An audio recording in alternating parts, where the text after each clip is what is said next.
Despite everything trying to kill him, Brad has somehow made it to the outskirts of Louisville. He's starting to believe that maybe he can escape and get all the way to the FEMA camp. But first, he's got to get through the military checkpoint. Yes, indeed, Brad has come a long way in these last few days. He's managed to grab all his loot, so for the first time, pretty much for forever, he's got a decent amount of food, a decent amount of weapons. He's got all the gear he needs. He can even have a smoke when he wants to. We are now just to the northeast of the military checkpoint. We've got two things to do. First things first, Brad's got to secure somewhere safe to sleep. So just up ahead, there's a group of about 8 or 9 houses. You know what? Let's get this Geiger teller on. Let's make sure we don't stumble into a radiation zone. But yeah, just up here, there's a small grouping of about 10 homes. Brad needs to secure somewhere safe to sleep, and then he can turn his attention to the military checkpoint. Well, here we are. It is strangely quiet. There are not many zombies around at all, so maybe Brad was trying to weigh up whether he should just draw all the zombies away or take them out and risk a death screen. As there's only about a dozen, whether that could change, I think we're going to try and take them out. Okay, let's do this. We've gone through a whole crowbar, but this long metal pipe is certainly filling the void, is doing a good job. Okay, every time there's a zombie to fight, it does feel like a risk though. There's always that risk of the zombie death screams. Ooh. Now there's some useful looking gear here. I can see a nightstick, I can see another shotgun. I really was expecting a zombie death scream then. There's no shotgun shells in that shotgun, so I'm going to leave it. Let's continue working through the neighborhood, clearing it of zombies.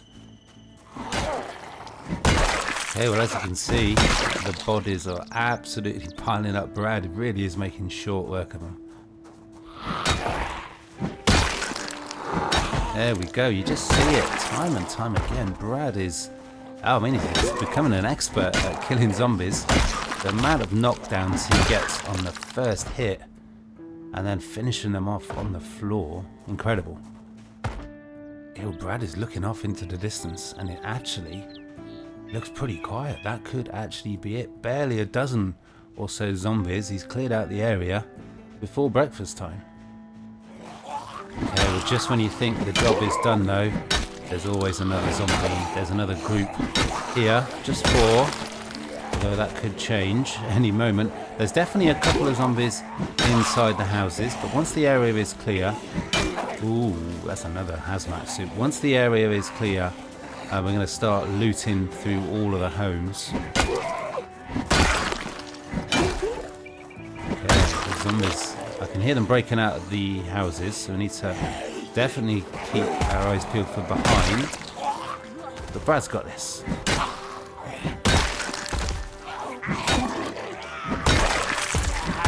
Okay, there we go. Absolutely tearing through the zombie population. We're really, really close to electrical level 1. Oh, there we go. It's almost like Brad knows what he's doing. Now that is a big milestone. One thing that's on the to-do list after securing this area of zombies and looting it is trying to find a better vehicle. Now we've got the military checkpoint, so hopefully there will be some sort of military truck that we can take and hopefully at some point be driving out of the military checkpoint with a truck full of guns and ammo and other useful gear. But if we can't find anything, then the option is to actually drive all the way back to the hotel. Just to the east there was that festival. I don't know if you remember, but there was a big truck there. Ooh, we've got another gas can. Let's grab it. Okay, well, let's start searching the area, see what we can find. Okay, so it looks like the outside area is pretty much clear, so Brad has switched to the hunting knife He's just having a smoke so that he's not absolutely shit scared out of his mind. It's time to just search through all these homes. We've got about 8 or 9. Hopefully we could walk out of here with quite a bit of food. Well, would you look at that? The very first house Brad comes into, a can of beer. Kind of wants to crack that open now, but maybe that's not a good idea. 9 o'clock in the morning in a zombie apocalypse. But hopefully he's got the opportunity to enjoy that later. But for now, there's still a lot of work to do. Okay, well, it's taken Brad 3 or 4 hours. It is mid-afternoon almost. This is the final house. There's 10 houses here, and this is only the 3rd can of food he's actually found. So not a great deal. Yeah, I'm not that hungry. Not a great deal of food. Now you can hear all the zombies, but they're all on the other side of the fence. So we're right at the very outskirts of. God, I didn't think there was a bed in here then. Of the Louisville exclusion zone. I don't need any of that stuff. I think this is going to be where Brad sleeps tonight. This is the only one of the few houses with a front door, and that room, really importantly, doesn't have any windows, so there's actually a really, really good option. But this is what Brad's plan is. What he's going to do next is, man, I really wish I could grab that gun. Is we're going to go back to the taxi, moving on up near the house. The area is pretty much clear of zombies now. So before Brad turns his attention to the military checkpoint just to the south, he's actually going to read Mechanics Volume 1. We're going to try and hone his survival skills, try and get his mechanics up to level 2 so that we can then hotwire a vehicle. So when we see a vehicle that's better than the taxi, we can just grab it. Okay, well, possibly for the first time ever, Brad he feels safe. He feels secure. Let's hope it's not misplaced.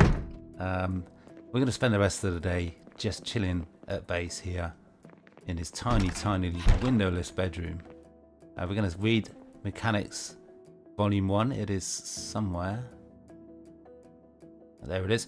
And now this should actually be pretty straightforward. Apart from the amount of... No, okay, fine. Apart from the amount of time it's going to take, there are actually 4 or 5 cars right in this area. It'll be a bit of a grind, but getting up to that mechanics level 2 should be pretty straightforward. And then Brad can pretty much take whatever vehicle he finds.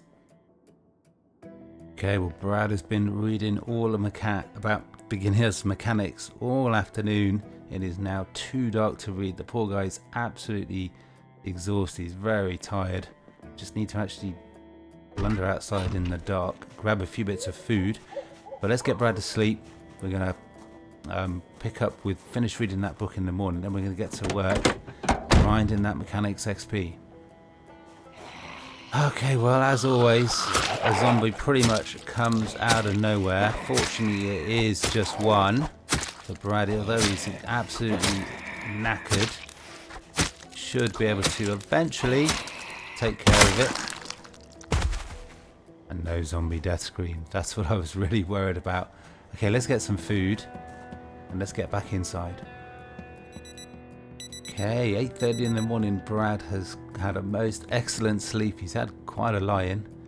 Let's continue with this morning routine. Let's measure Brad's body radiation. Okay, so it's not getting any better, but more importantly, perhaps it's not getting any worse. Let's finish reading this Mechanics Volume 1, and then we're going to get to work disassembling the nearby vehicles, getting to that level 2 mechanics. Okay, so it is time for Brad to get to work. All he needs is a screwdriver. He's going to start on his own taxi. And actually, I totally forgot. With the auto mechanics mod, it'll just do it all for you. Okay, well, Brad has done as much work as he can on his own taxi. And he started on about 5 XP, and he got almost 40 XP from that, which is brilliant. That max boost playing such an important role, and the 75% XP boost as well. It might actually, should be able to get to level 2 mechanics just with the vehicles in this little area today.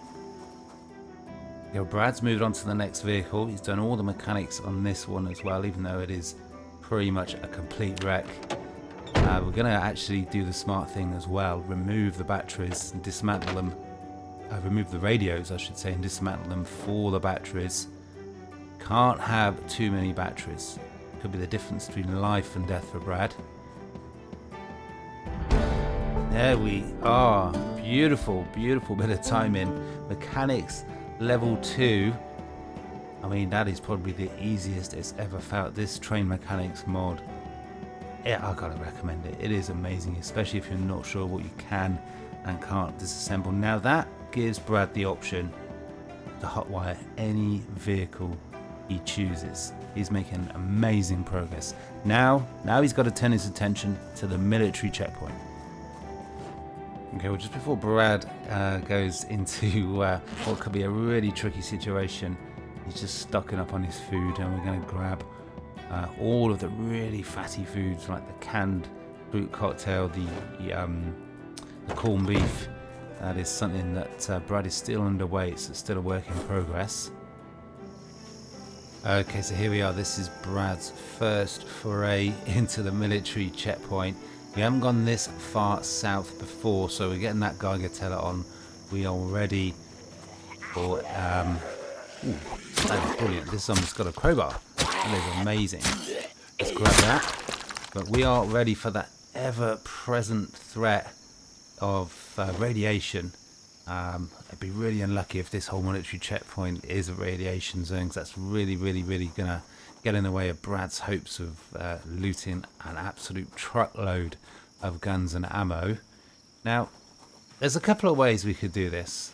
We can't use a Molotov because Brad doesn't have a lighter, but we're going to be looking to try and clear this whole zone in one afternoon, but not with Brad's fighting skills, but with his shouting skills. We're going to try and round up as many zombies as we can in the area, try and empty it out as much as possible, gather up a huge mega horde, and just lead it north up towards the hospital. That is the plan. We don't want to get stuck in another zombie death scream cycle where we're killing the zombies and then the zombie death scream brings in even more. So we're going to try and do it. Ooh, that is a lot. We're going to try and do it a little bit differently. We're just going to try and round up the zombies the best we can. Hope that we can take them north. Hope that there's no radiation zone. Okay, well, Brad has got quite a lot of attention on him already, and we haven't even made it halfway to the road, I think. It's difficult to remember just how big this military checkpoint is. Yeah, there's the road. Okay, well, let's do this. We're committed now. Let's round them up best we can, and let's slowly move north. Okay, well, before Brad moves north, he's going to try and get all the way to the first sort of checkpoint gate fence. The military checkpoint's in about 2 or 3 little zones. So we're actually going to go south first before we go north. Oh no! Oh no! Radiation! Oh my god, let's get out of here. Okay, so by those... Oh my god, we haven't got much space.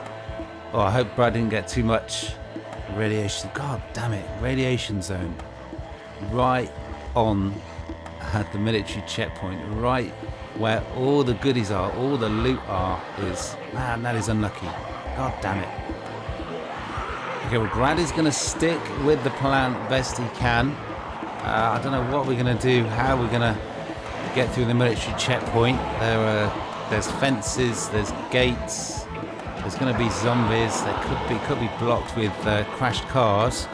It is there's a few tight areas to try and navigate, and it's going to be really dangerous if it's all radiation as well. Man, that is a really big blow for Brad's plans. Okay, well, just to make sure that so we don't lose any zombies, leave any zombies behind, Brad's just going to slowly sort of zigzag left and right across the road. If we just head straight up like that, then because the zombies walk in a slightly different pace, even though they're all fast shamblers, some walk quicker than others, or shamble I should say, and they do get strung out, they do get left behind. We really want to try and move as many zombies as possible in one go, so that when Brad comes back Nice and easy for him. Okay, well, Brad's been at it a couple of hours now. We're slowly zigzagging across the road. That's sticking with the plan, going north. Almost run out of battery on that Geiger teller, so I'm going to have to keep a close eye on that. I think I'm going to try and move this group of zombies, maybe even all the way up to the hospital if we can. Won't have the opportunity to look on the map just to see how far away that is. Yeah, we've got zombies coming in from all directions. One wrong turn and it could all be over for Brad. It's difficult when you've got zombies coming in from different directions, but you've also got to try and maintain that group as tightly knit as possible. We don't want them to get strung out. We don't want to lose half of the group and leave it behind, because yeah, you can see that group is getting pretty big. Yeah, we're going to try and double back. No, maybe not. That is too risky. Ooh, that is tight. Oh wow. We're kind of surrounded here. Don't fall, Brad, don't fall. Okay, wow, there's another section of the military checkpoint. Still got a lot to go. Man, the zombies are really streaming into the area now. They really are. That's a lot. Wow. Just imagine how long it would have taken Brad to clear all of those zombies with melee, and how many zombie death screams there would have been. Could have taken him several days. Okay. That is, I do not remember that barricade. Okay, we're going back. I do not know if the Geiger teller has run out of juice. Oh no. Oof. Okay, we're gonna have to run all the way back through these trees and just really hope we can lose that huge group, and also that Brad did a pretty good job of clearing the area. Okay, well it looks like actually, yeah, Brad did do a pretty good job of clearing the area. We've gone in a great big loop. We've got a chance for a smoke. We could actually do with some food. But there, that went pretty well. Let's see how far. Let's go, keep going south. And we'll try and mark out that radiation zone. And then we've got a good idea of what's safe to loot and explore and what isn't. Okay, well the Geiger teller has run out of juice. We only just noticed now. We didn't get any sort of warning. We've got 4 batteries. Let's get that back on the belt. I hope that we're not stood in a radiation zone right now. Okay, but it's not much further south. I think there were some toilets and a van. That's what mocked it out. Okay, well Brad's been walking for quite a ways now, and this is the first zombie he's come across, and I was kind of convinced that there was going to be a zombie death scream then, but nope. So let's continue moving south till we get into the radiation zone, and then we'll mark it on the map. Okay, I think this is it. I think it's where these toilets and this van is. It's going to be, yeah, right there. Okay. Okay, so that is the boundary. That is the border. And just a little bit ways ahead, that's where all the military tents are, I think. Let's see if we can go. We'll go east, and maybe if we're lucky, we can somehow skirt around the radiation zone and get in some tents and find some gear. So as I said, Brad's going to try and almost sort of map out the very edge of this radiation zone. But we're going to take an iodine pill for protection, because we're going to end up stumbling into the radiation zone like that, and we're going to, the little bit of damage we take is going to add up. But man, all the goodies. Oh, we got a couple of tents there. Let's check those out. We'll keep marking out the very edge of this radiation zone and see how far east it goes.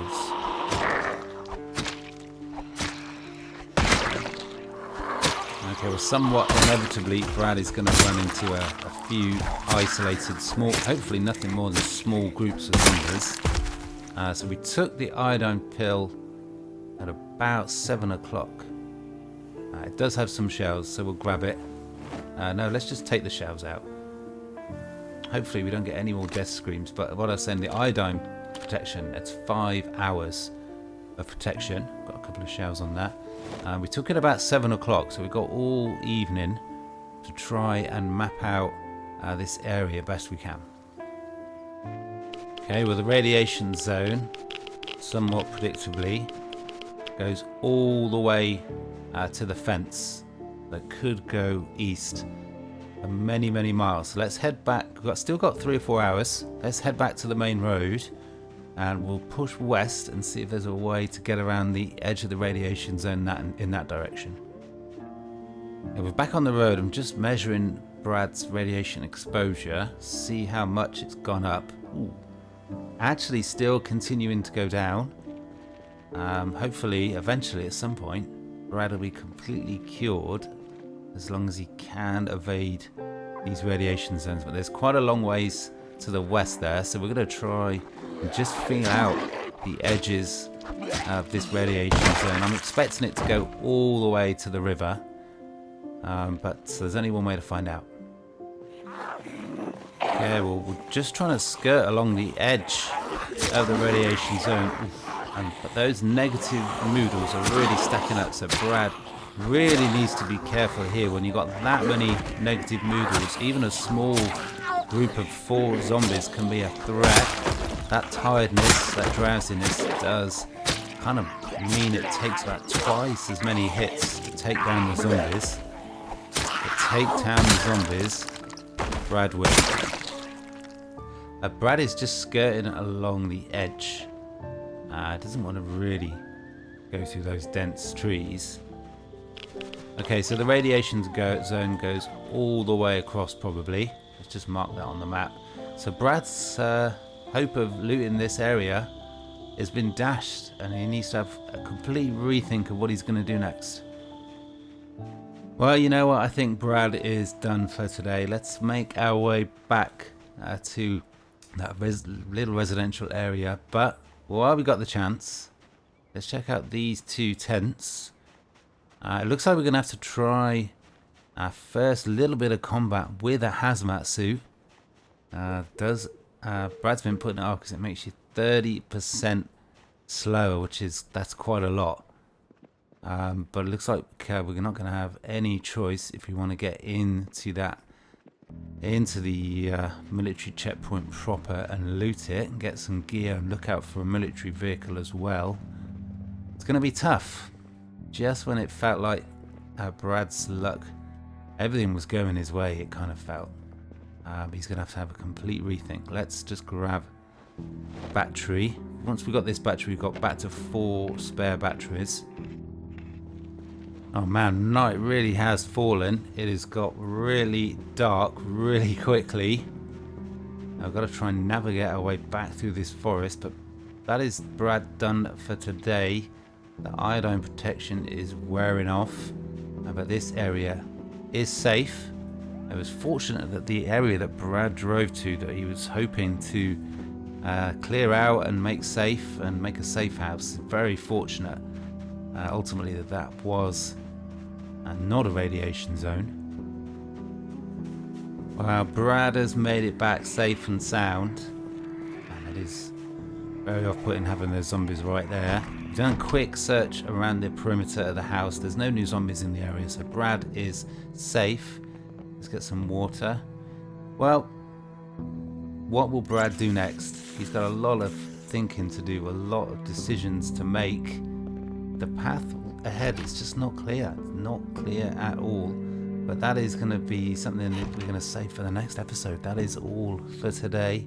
Let me know down in the comments what you think Brad should do next. We do have the hazmat suit. We don't know if the way is clear through the military checkpoint or if there are blockades, cars in the way. It could all go wrong in an instant, but I guess we've got no other choice but to get the hazmat suit on. Just drive. But let me know down in the comments if you've got a better idea. But for now, that is going to have to be all. I hope you guys are enjoying. Peace.